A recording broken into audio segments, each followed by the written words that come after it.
Ambassador Rel stood at the massive viewing window of the Galactic Council space station, his 4 arms trembling despite his best efforts to maintain composure. Behind him, the other council members whispered among themselves, their voices filled with worry and fear. The human fleet had just emerged from hyperspace, and the sight made his inner eyelids flutter rapidly. 300 years ago, when the council had first discovered Earth, they had dismissed humans as primitive beings barely worth monitoring. The council had made their first mistake then. They had underestimated humanity's potential for growth and advancement.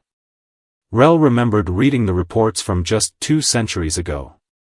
Humans had barely managed space travel to their own moon. Now, stretching before him was a fleet of warships that dwarfed anything the council races had ever built. The massive vessels gleamed under the distant starlight, their hulls bearing scars from previous battles they had won against the council's most advanced ships.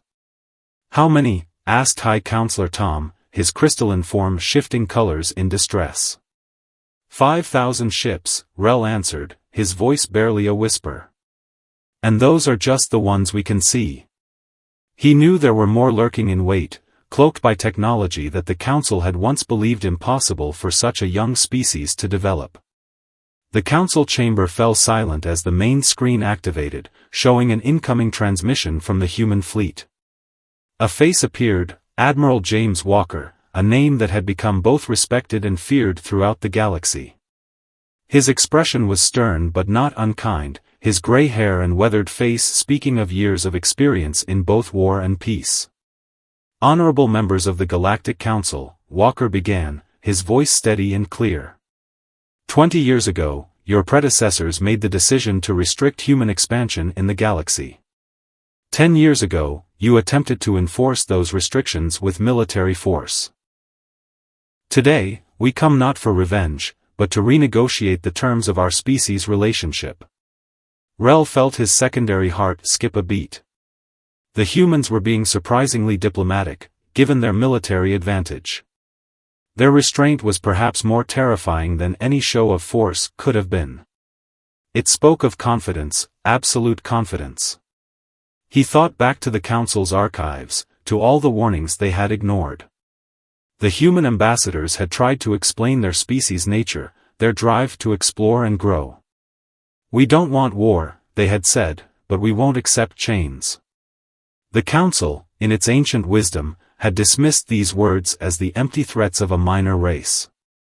"The time has come," Walker continued, "for the Council to understand that humanity cannot be contained. We are explorers, inventors, dreamers, and yes, when necessary, we are warriors. But we prefer to be friends." Looking at the fleet displayed before him, Rel understood something that the Council should have realized long ago. Humans were different from any species they had encountered in their 50,000 years of governance. They didn't grow at the steady, predictable pace of other races.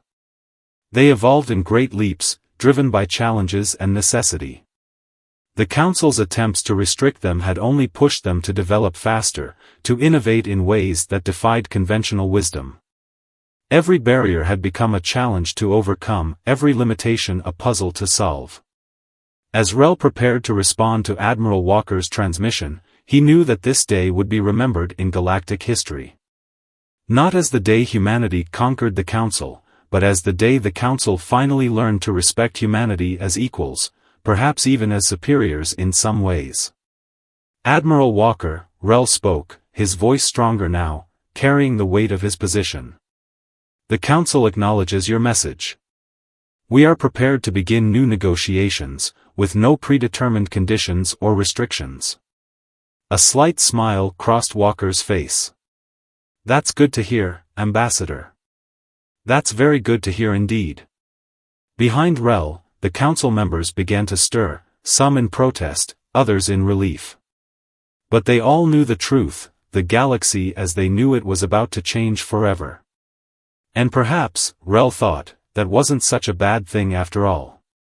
The human fleet remained in position, a silent reminder of how far they had come and how much further they could go. It was no longer a question of whether humanity would take its place among the stars, but rather how the rest of the galaxy would adapt to their presence. As he looked at the magnificent display of human engineering and determination before him, Rel couldn't help but wonder what the next 300 years would bring. One thing was certain, it would be unlike anything the galaxy had seen before. In the hours following Admiral Walker's transmission, the Galactic Council station became a flurry of activity. Ambassador Rel had moved from the observation deck to the grand meeting chamber, where he now sat with his fellow council members, preparing for the first face-to-face meeting with human representatives in over a decade. The chamber itself showed the vast differences between council races and humans. While the council members required various environmental conditions, from High Counselor Tom's crystal regeneration chamber to Ambassador Mox's methane atmosphere pod, the humans simply walked in wearing their standard uniforms, adapting easily to the room's neutral atmosphere. Admiral Walker entered first, followed by his diplomatic team. Rel noticed how the Admiral's eyes scanned the room quickly, assessing everything in seconds, a warrior's habit. Behind him walked Dr. Anna Reed, Earth's leading expert in xenopolitics, and Commander Paul West, their military strategist. "Before we begin," Walker said, taking his seat at the massive round table, "I want to share something with you." He placed a small device in the center of the table, and a hologram appeared, showing Earth's solar system. "This was our home," Reed continued, her voice carrying a teacher's patience. "Just one system, 8 planets, and a species full of dreams. You tried to keep us there." The hologram expanded, showing nearby star systems, then more and more, until it displayed a significant portion of the galaxy. Hundreds of points of light began glowing blue, human colonies, research stations, and military bases. High Counselor Tom's crystalline form flickered with surprise. "Impossible. Our containment fleet was avoided, not engaged," Commander West explained, his expression neutral. "While you watched our main space lanes, we developed ways to travel through what you considered dead space. Your maps showed it as too dangerous for navigation. We simply found ways to make it safe." Rel felt a chill run through his body. The humans hadn't just defeated the Council's military technology, they had completely outthought them. While the Council races followed established rules of space travel and colonization, humans had literally carved their own paths through space. "But that's not why we're here," Walker said, deactivating the hologram. "We're here because the old way of doing things needs to end. The galaxy is changing, and it needs to change. The Council's way of controlling species development might have worked for 50,000 years, but it won't work anymore." Ambassador Mox's translator crackled as she spoke. "You propose chaos. Our systems maintain peace." "No," Reed countered, "your systems maintain stagnation. In the 20 years you tried to contain us, humanity made more technological advances than some races make in 1,000 years. Not because we're better, but because we had to. Because limitation breeds innovation." Rel watched as his fellow council members shifted uncomfortably. The humans weren't just asking for a place at the table, they were challenging the very foundations of how the council governed the galaxy. "We propose a new approach," Walker continued. "Open borders. Free exchange of ideas and technology, with basic safety guidelines rather than rigid restrictions. The galaxy is too big for any one group to control, and too full of potential to be held back by fear of change." The council chamber erupted in voices, some protesting, others asking questions. Rel noticed that the humans simply sat there, patient and confident. They knew they had the military might to enforce their demands, but they were choosing discussion instead. "And if we refuse?" High Counselor Tom asked, though his tone suggested he already knew the answer. "Then we continue expanding on our own," Walker replied calmly. "We'll help any species that asks for our assistance, defend any world that requests our protection, and keep growing. The only difference is whether we do it with you or despite you." Rel stood up, using his authority as chief ambassador to quiet the chamber. You must understand our concern. In 3 centuries, you've gone from primitive space flight to commanding the most powerful fleet we've ever seen. How can we be sure you won't use this power to dominate rather than cooperate? Dr. Reed smiled. Because we remember what it was like to be the smaller power. We remember being afraid of the night sky, wondering what threats might come from above. We don't want to rule the galaxy, Ambassador Rel. We want to explore it, understand it, and help it grow. Just like we've always done on Earth. Besides, Commander West added, domination is inefficient. Cooperation builds bigger things than conquest ever could.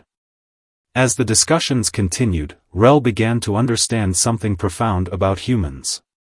Their strength wasn't in their ships or their technology. It was in their ability to adapt, to see possibilities where others saw only obstacles. They had turned the very void of space into new highways for their ships, transformed the Council's restrictions into motivation for growth. The meeting would last many more hours, but its outcome was already clear. The galaxy was entering a new age, one where humanity's drive to explore and innovate would be unleashed across the stars. And perhaps, Rel thought, that was exactly what the galaxy needed after 50,000 years of careful, controlled evolution. As he looked at the human representatives, Rel couldn't help but wonder if this was how the smaller species in the Council felt when his own race had first joined, a mixture of fear and hope, of concern and anticipation. The difference was that humanity wasn't asking for permission to join the galactic community. They were offering the Council a chance to join them in creating a new one. The next day brought what the humans called a practical demonstration. Ambassador Rel stood once again at the observation window, but this time he was accompanied by Admiral Walker himself. The human fleet had rearranged itself into a formation that Rel didn't recognize, a spiral pattern that seemed to serve no tactical purpose. What you're about to see, Walker said, checking something on his wrist device, is why we believe cooperation is better than control. The first sign that something extraordinary was happening came when Rel noticed the stars beginning to blur. At first, he thought something was wrong with the station's artificial gravity, but then he realized the truth: space itself was bending around the human fleet. Impossible, whispered High Counselor Tom, who had joined them. The energy requirements alone would be beyond anything the Council has achieved, Walker finished for him. Yes. That's because you've been using the same form of space manipulation for 40,000 years. We had to find another way. The spiral formation of ships began to glow with a soft blue light. In the center of the formation, space itself seemed to fold inward, creating what looked like a whirlpool made of starlight. What you're seeing, Dr. Reed explained as she entered the observation deck, is the practical application of what we call cooperative physics. Each ship contributes a small amount of energy, working together to achieve what no single vessel could do alone. The display was magnificent, but Rel noticed something else. Smaller Council ships were beginning to gather at the edges of the human fleet's formation, drawn by curiosity and concern. Don't worry, Walker said, noticing Rel's anxiety. We've created a safe zone around the demonstration area. No ship will be affected unless they choose to enter the spiral formation. As they watched, the starlight whirlpool stabilized, creating what appeared to be a perfectly controlled spatial distortion. Walker raised his wrist device and spoke into it. Phase 2, begin. From the center of the spiral, a new ship emerged, one unlike anything Rel had ever seen. It was organic in design, flowing like liquid metal, with no visible engines or weapons. As it passed through the fleet, other ships of similar design appeared behind it. Meet the next generation of human ships, Reed said proudly. Designed not to fight wars, but to explore places no one has ever been able to reach before. Ships that can adapt their structure based on the environment they encounter. Commander West's voice came through the station's communication system. Admiral, the Pathfinder ships are reporting successful transition. All systems normal. Rel noticed that several council members had pressed themselves against the observation window, their various sensory organs fixed on the display before them. Even High Counselor Tom's crystalline form had shifted to a frequency Rel associated with intense interest. The spiral formation, Walker explained, creates what we call a smooth space corridor. It allows ships to travel through areas of space that were previously considered impossible to navigate. The Pathfinder vessels are designed to map these corridors and establish permanent transit routes. But the energy cost, Tom began, is minimal, Reed interrupted gently. Because we're not forcing space to bend to our will. We're asking it nicely, you might say. Working with the natural flows and currents of spacetime rather than against them. Rel found himself moving closer to the window. And this is what you want to share with the Council? This and more, Walker nodded. But it requires a complete change in how we all think about space travel, about cooperation between species, about everything. The old rules won't work with this technology.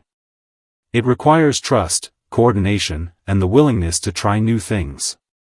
The demonstration continued as the Pathfinder ships began to move in complex patterns, their hulls shifting and changing like quicksilver. Each movement seemed to create new ripples in space. But instead of disrupting the fabric of spacetime, they appeared to be weaving something new. What you're seeing, Reed explained, is the beginning of what we call the Star Web.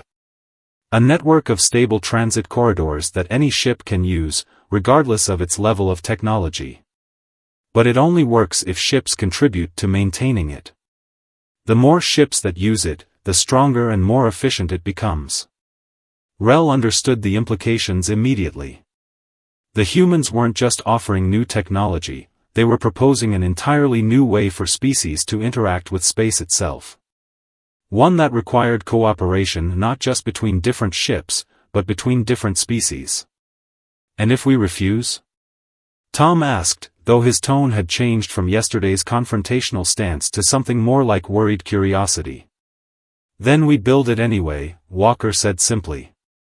But it won't be as good as it could be.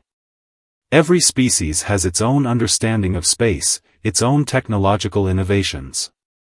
Together, we could create something far greater than any one species could manage alone. As if to emphasize his point, several of the Council ships that had been observing moved closer to the spiral formation.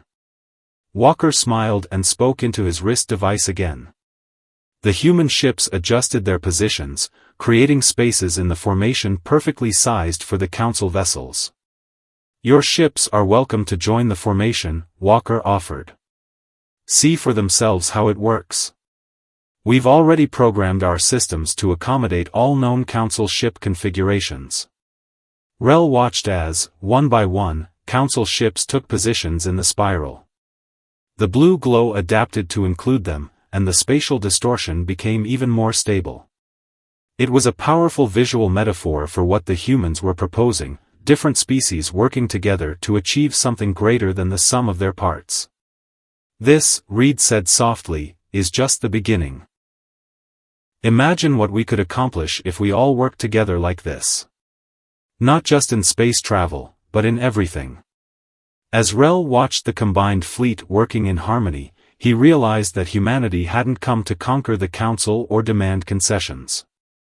They had come to offer a choice, continue along the old path alone, or join them in creating something entirely new.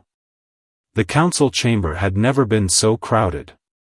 News of the human fleet's demonstration had spread quickly across the galaxy, and representatives from dozens of worlds had arrived to witness the historic discussions.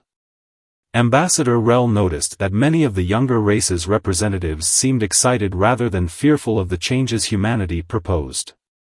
We've received reports from our ships that participated in the demonstration, announced Captain Lee of the Council's Science Division. His holographic form flickered as he displayed data streams in the air. The energy efficiency of the human, smooth space corridor is beyond anything we thought possible. Our ships reported a 90% reduction in power consumption during transit. High Counselor Tom's crystalline form had settled into what Rel recognized as a deep thinking pattern. "And you say this technology can be adapted to any ship?" he asked Admiral Walker. "Any ship capable of space flight," Walker confirmed. "The basic principles are surprisingly simple. We've already prepared technical packages that can be distributed to all Council worlds." "Just like that?" Mox asked through her translator. "You would give away such valuable technology?" Dr. Reed stepped forward, her expression serious. "We're not giving it away. We're investing in the galaxy's future.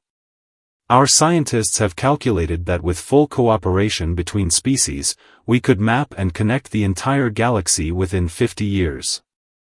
Imagine that, safe, efficient travel anywhere in the galaxy, available to everyone." The chamber erupted in discussions, with various representatives talking excitedly among themselves. Rel noticed that even some of the traditionally conservative council members seemed intrigued. Commander West activated a new hologram, showing a map of known space with glowing lines representing potential transit corridors. "But the star web is just the beginning. We've identified at least 30 major scientific projects that would benefit from multi-species cooperation." The hologram shifted, showing various images: massive space stations designed to house multiple species, research facilities that could adapt to any environmental needs, and something that made several council members lean forward in surprise. "Is that?" Captain Lee's hologram flickered more intensely. "Are you proposing a way to stabilize dying stars?" "We are," Reed confirmed. "Our scientists discovered the theoretical framework, but we need the combined knowledge of multiple species to make it practical. The council races have been studying stars for far longer than we have. Together, we might be able to prevent stellar disasters that threaten inhabited systems." Rel watched as the mood in the chamber shifted. The fear of humanity's power was being replaced by excitement about possibilities. He understood now why the humans had chosen this approach. They weren't just showing what they could do, they were showing what everyone could do together. "There's something else you should see," Walker said, activating his own device. A new hologram appeared, showing a massive structure under construction near Earth. "This is the Galactic Exchange Center. We started building it 3 years ago, designed to accommodate any known sentient species.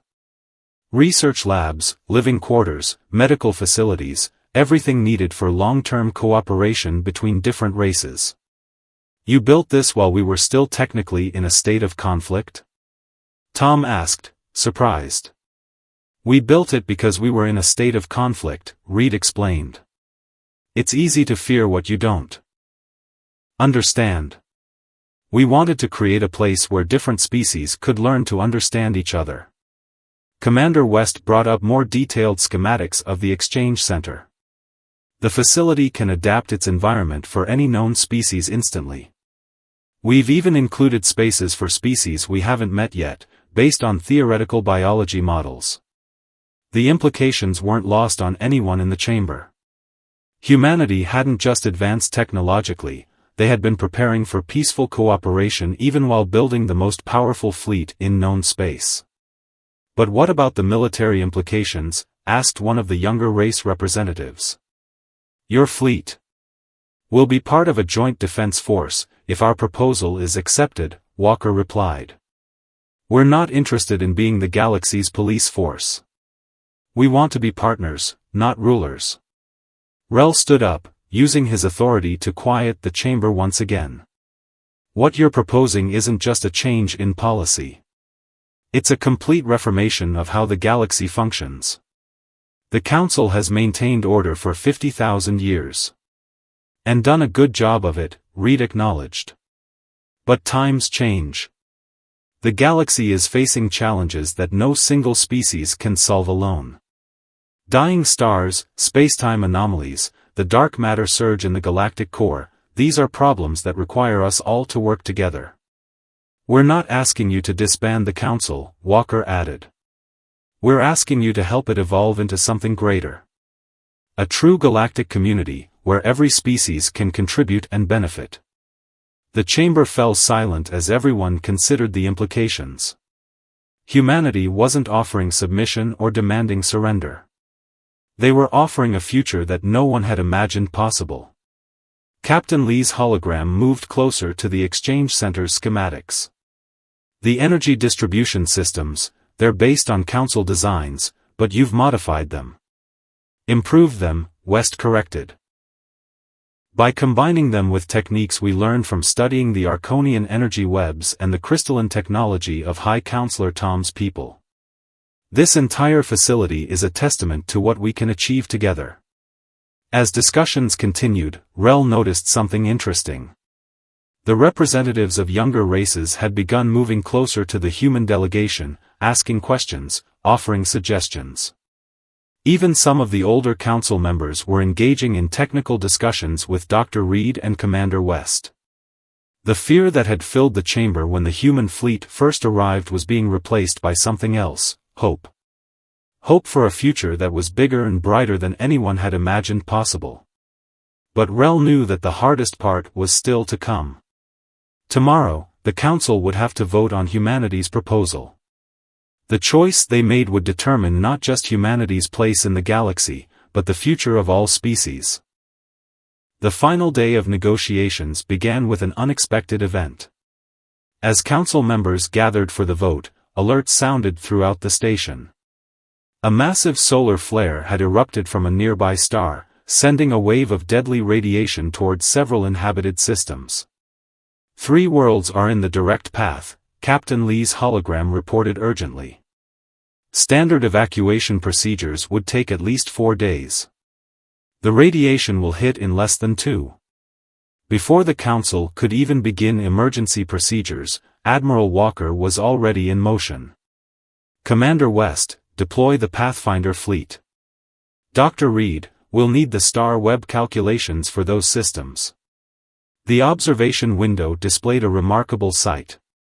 The human fleet's spiral formation, which had maintained its position during the negotiations, began to split into 3 distinct groups. Council members watched in awe as the Pathfinder ships, with their liquid metal hulls, took the lead positions. Ambassador Rel, Walker turned to address the Council. We can save those worlds, but we'll need help. Any ships with radiation shielding capabilities would be valuable. Rel didn't hesitate. All Council defense vessels are authorized to assist. He looked at High Counselor Tom, who nodded in agreement. What followed was humanity's proposal in action. Human ships created smooth space corridors while Council vessels, with their advanced radiation shielding, formed protective barriers. The Pathfinder ships used their adaptive hulls to create massive deflection fields. This is what we meant by cooperation, Reed explained as they watched the combined fleet work. Each species contributing its strengths. Humanity's space manipulation, Council ships shielding technology, all working together. The emergency response became a live demonstration of everything the humans had been proposing. Ships from different species, using various technologies, all coordinating perfectly to save millions of lives. Hours later, as the last evacuation ships reported success, the Council chamber had a very different atmosphere. The final vote was no longer just about politics or power, it was about the future. Before we vote, Rel addressed the chamber, I want to share something I've learned over these past few days. When the human fleet first appeared, I trembled. Not just because of their power, but because I feared what they might do with it. He paused, looking at the assembled representatives. But I was asking the wrong question. The real question wasn't what they could do to us, but what we could all do together. Admiral Walker stood next to Rel, an unprecedented gesture of unity. What you saw today was just the beginning. The galaxy is full of challenges that no single species can face alone. But together, Reed continued, we can do more than just survive. We can thrive. The exchange center isn't just a symbol, it's a starting point. A place where we can learn from each other. Grow together, face challenges together. Commander West activated one final hologram, showing the success of the emergency operation. Today, we saved 3 worlds through cooperation. Imagine what we could achieve with proper preparation and coordination. High Counselor Tom's crystalline form had shifted to a new configuration, one that Rel had never seen before. In 50,000 years, Tom spoke, the Council has never faced a moment like this. We have a choice between holding on to the past or embracing a new future. The voting process was surprisingly quick. Perhaps it was the demonstration of joint emergency response, or maybe the realization that humanity had proven its commitment to cooperation rather than domination. Whatever the reason, the result was clear. The vote is unanimous, Rel announced, his voice carrying both relief and excitement. The Council accepts humanity's proposal for galactic reorganization and cooperation. What followed was unprecedented in Council history. The humans had prepared for this moment, and within hours, ships began arriving with technical teams, ready to begin the work of integration. The exchange center's designs were shared, and several Council worlds immediately offered to host similar facilities. There will be challenges ahead, Walker acknowledged as he watched the activity. Change isn't easy, especially on a galactic scale. But necessary, Rel added. You know, when your fleet first appeared, I thought it was the most terrifying sight I'd ever seen. Now I understand it was actually the most hopeful. A week later, as Rel prepared the official documentation of these historic events, he added a personal note to the Council archives. Let it be recorded that humanity's greatest strength wasn't in their ships or their technology. It wasn't even in their ability to innovate or adapt. Their greatest strength was their vision, the ability to see past differences and imagine a future where all species could work together for the common good.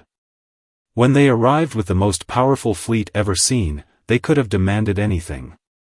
Instead, they offered everything. They showed us that true power isn't about control or dominance, it's about the ability to bring others together, to create something greater than the sum of its parts. The day humanity's fleet made me tremble wasn't the end of the old order. It was the beginning of something far greater, a truly united galaxy, working together toward a future brighter than any single species could achieve alone.